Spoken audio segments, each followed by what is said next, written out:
मधेपुरा जिले में शांति, सामाजिक सौहार्द एवं सुदृढ़ विधि व्यवस्था बनाए रखने के उद्देश्य से शुक्रवार को जिला पदाधिकारी अभिषेक रंजन एवं पुलिस अधीक्षक संदीप सिंह के संयुक्त नेतृत्व में नगर क्षेत्र में फ्लैग मार्च निकाला गया। फ्लैग मार्च की शुरुआत यूनिवर्सिटी गेट से हुई। इसके बाद मार्च कॉलेज चौक, पुरानी बाजार, सदर अस्पताल, सदर थाना, सुभाष चौक, पूर्णिया गोला, कर्पूरी चौक एवं पश्चिमी बाईपास मार्ग से होते हुए पुनः कर्पूरी चौक पहुंचा। इस दौरान अधिकारियों ने प्रमुख मार्गों एवं संवेदनशील क्षेत्रों का भ्रमण कर लोगों से शांति, भाईचारा और कानून का पालन करने की अपील की। फ्लैग मार्च में जिला प्रशासन एवं पुलिस प्रशासन के वरीय अधिकारियों, दंडाधिकारियों, पुलिस पदाधिकारियों, सशस्त्र पुलिस बल तथा अन्य संबंधित कर्मियों ने भाग लिया। पूरे मार्ग में सुरक्षा व्यवस्था पूरी तरह चाक चौबंद रही।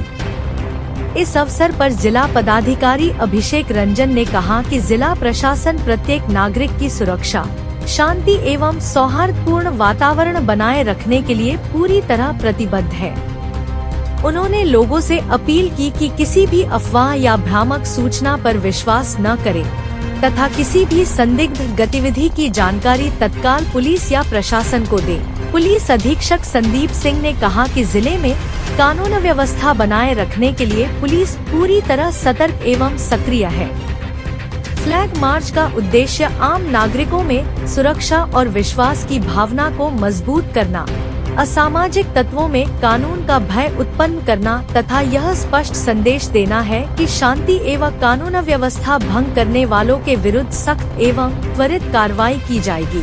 जिला प्रशासन ने सभी नागरिकों से आपसी भाईचारा, सामाजिक सौहार्द एवं शांति बनाए रखने, अफवाहों से दूर रहने तथा प्रशासन का सहयोग करने की अपील करते हुए भरोसा दिलाया कि जिले में सुरक्षित एवं शांतिपूर्ण वातावरण बनाए रखने के लिए सभी आवश्यक कदम लगातार उठाए जा रहे हैं। हाँ, जो देशव्यापी जो छात्रों का प्रदर्शन चल रहा है उसको ध्यान में रखते हुए हम लोग अलर्ट मोड पे हैं। हम लोग हर जगह पे फोर्स मजिस्ट्रेट का डेपुटेशन किए हैं। CCTV कैमरा से, ड्रोन कैमरा से और वीडियोग्राफर के माध्यम से हम लोग नज़र बनाए हुए हैं। और साथ में आपके माध्यम से हम छात्रों से अपील भी करते हैं कि कानून अपने हाथ में नहीं ले। वो लोग पूरा विधि सम्मत और संविधान के अनुसार जो तरीका दिया गया है उसके माध्यम से अपनी बात रखें। कानून को अपने हाथ में लेने से फिर आगे का उनका कैरियर पे नुकसान हो सकता है। शायद अभी रियलाइज़ नहीं कर पाएँ, बट हम आपके माध्यम से उनसे अपील करेंगे कि ध्यान रखें, आगे चल के उन्हें कैरियर में दिक्कत हो सकती है। और जो छात्र प्रदर्शन कर रहे हैं उनके जो मांगे हैं, परंतु उनके साथ साथ कई एंटी सोशल एलिमेंट भी घुस जाते हैं और फिर जो है पब्लिक प्रॉपर्टी डैमेज करना शुरू करते हैं, हिंसक हो जाते हैं। तो वो उनके कंट्रोल में भी नहीं होता है। अब जैसे 400-500 के ग्रुप में कौन पत्थर मार रहा है, कौन क्या कर रहा है, ये उनके कंट्रोल में नहीं रहता है। कोई हो सकता है कि शराबी हो, नशा करने वाला हो, इसी मौके का फ़ायदा उठा करके वो बदमाशी कर सकता है। तो हम छात्रों से भी अपील करेंगे कि उनको इस तरह का जो एंटी सोशल एलिमेंट्स है उनको अपने ये जो प्रदर्शन है वो एक प्लेटफॉर्म की तरह उन्हें न दें। वो क्योंकि हम लोग नज़र बनाए हुए हैं और अगर हम लोग वीडियोग्राफर और इतने सारी हमारे पास टूल्स हैं, इसके माध्यम से अगर उनका हम आइडेंटिफाई करेंगे, उनके पेरेंट्स से ही बात करेंगे और अगर पकड़े जाते हैं तो फिर जो है उनकी विधि सम्मत जो है और कड़ी कानूनी कार्रवाई करेंगे। तो यही हमारी बात है। उससे अपील करेंगे अगर ज्ञापन देना चाहें तो हम लोग ज्ञापन भी दे सकते हैं। उनके हमारे माध्यम से उनका ज्ञापन हम लोग सरकार के पास दिलवा सकते हैं। तो आप आग्रह करेंगे उनसे कि जो है शांतिपूर्वक और जो विधि सम्मत जो है तरीका है उसी के माध्यम से अपनी बातों को रखें। बीच में शरारती तत्व या कोई उपद्रवी तत्व अगर आ जाता है और वहाँ पे मान लीजिए वो उपद्रवी या शरारती तत्व आगे कोई ऐसा हिंसक कार्य करते हैं जिससे पब्लिक प्रॉपर्टी या किसी भी प्राइवेट प्रॉपर्टी को ठेस पहुँचती है या जान माल का नुकसान होता है, तो फिर वो जो 4-5 पीसफुली भी खड़े थे उनका तो आंदोलन या उनका जो एक मीडियम है वो तो हाईजैक कर दिया। और ऐसे उपद्रवी तत्व जो है, हमारा ये कहना है सारे स्टूडेंट से कि ऐसे उपद्रवी तत्व जो है वो अपॉर्चुनिटी खोज रहे हैं। वो देखिए, जो स्टूडेंट है भोला वाला है, उसको नहीं पता है कि उसका प्लेटफॉर्म यूज़ करके अगर उपद्रवी तत्व जो है, कोई ऐसा मिलिशियस इंटेंट है जिसका, वो वहाँ पे अगर कोई ऐसा कार्य करता है जिससे लॉस टू पब्लिक या पब्लिक प्रॉपर्टी डैमेज होती है या कोई ऐसा अनलॉफुल कार्य होता है, तो ये विकेरियस लायबिलिटी जो है वो सबकी बनती है। वैसे केस में जैसे टोटल वो पूरे जो प्रकरण में जितने लोग थे वो सारे शामिल होते हैं। उन सब पे जो BNS की धाराएं हैं उनके तहत, क्योंकि आज की डेट में कोई किसी से छुपा हुआ नहीं है। CCTV कैमरा हर जगह है, हर किसी के हाथ में मोबाइल है। हमारे पुलिस वालों को हमने बॉडी वॉर्न कैमरे दिए हैं।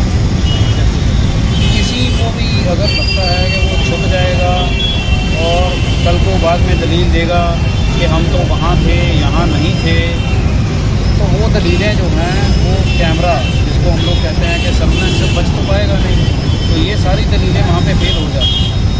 और दिक्कत उनको आती है जो जेन्युइन लोग होते हैं और बिना किसी कारण के किसी शरारती तत्व के बहकावे में आके ऐसी स्थिति में लैंड होते हैं। तो हमारा ये कहना है कि जो लॉ ऑफ द लैंड है, कानून है, आप कानून के दायरे में रहें। आप अपने आसपास देखिए कि कौन लोग हैं आपके साथ। क्या आपके साथ कोई स्टूडेंट की आड़ में या कोई ड्रग पेडलर तो नहीं है, कोई ऐसा तत्व तो नहीं आपके साथ खड़ा हुआ है कि जो शराब तस्कर है, जो 4 बार पहले जेल जा चुका है और जो आपके इसके प्लेटफॉर्म को यूटिलाइज करके और आप ही के विरुद्ध कोई केस करवा दे। आपको ये समझना होगा।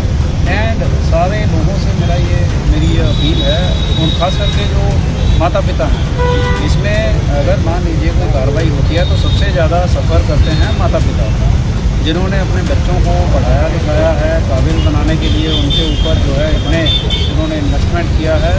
और अगर उनको यही नहीं पता है कि उनका बच्चा किसी हिंसक आंदोलन का पार्ट बना हुआ है और कहीं जाके तोड़-फोड़ कर रहा है या कहीं कुछ करता है, तो हमारे हिसाब से माता पिता को ये पूछना चाहिए कि बच्चे कहाँ हैं, क्या जहाँ पे हॉस्टल में थे वो वहाँ पे हैं कि वहाँ से कहीं और पहुँचे हुए हैं। तो माता पिता की भी जिम्मेदारी है, उनको जो है इस संदर्भ में सोचना होगा और अपने बच्चों को जो है गाइड करें कि जहाँ तक कानूनन उनके राइट्स हैं, हम लोग खड़े हैं और हर हम लोग जो है कार्रवाई जहाँ जहाँ वो सही हैं हम उनके जो है कोई कार्रवाई उनके ऊपर नहीं कर रहे हैं, लेकिन जहाँ वो कानून अपने हाथ में लेंगे तो फिर जो है कार्रवाई भी उतनी ही कड़ी होगी जितना एज पर लॉ। आगे आप सवाल पूछ रहे थे कोई और?